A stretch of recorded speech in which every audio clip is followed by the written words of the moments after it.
маршрут тізілген. Маршрут бар біздің.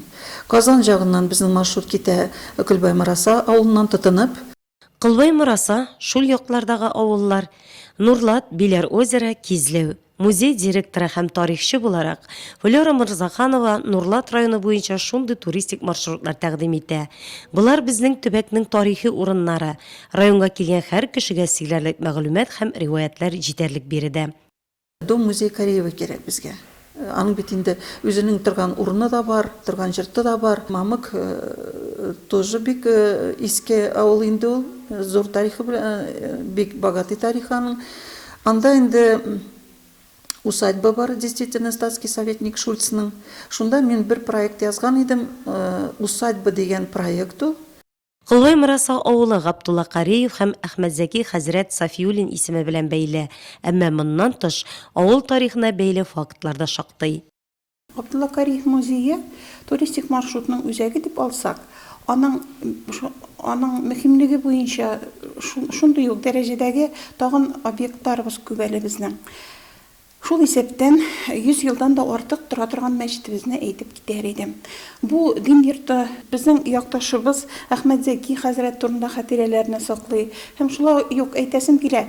Тирәнрәк карасак, Булгарга гарәп илләреннән Багдадтан илчелек килгән вакытта, нәкъ менә Кылбай Мырасаның кырында туктап, 3 көн буена шушында кунак булганнар. Этнотуризм һәр халыкның бай мирасы белән танышырга, көн күрешен, яшәү рәвешен, гырыф-гадәтләрен танып белергә, һөнәрчелекне өйрәнергә ярдәм итә. Милләтләр арасында татулыкны ныгыта. Нурлат шәһәре һәм Кама аръягы тарихи региональ музеенда этнографик зал бар. Биредә районыбызда яшәүче төрле милләт халкының яшәү көн күреше чагылдырылган.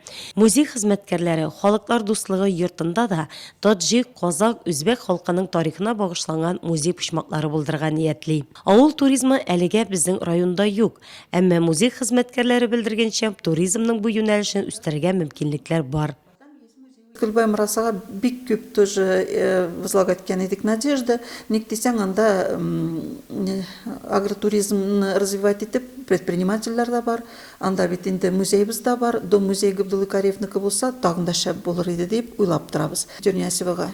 Анда бит инде винокуренный завод князя Оболенского.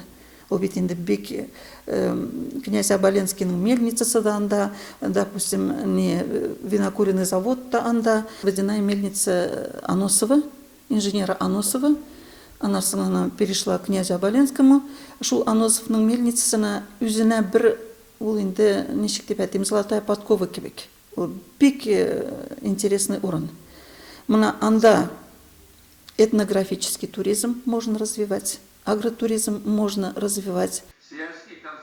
Соңыннан бу хакта район киңәшмәсендә дә сөйләштеләр. Нурлатта төрле милләт халкының милли бәйрәмнәре зурлап үткәрелә. Әмма чуаш милли ризыкларыннан торган кафалар юк дип белдерде Флора Нугманова.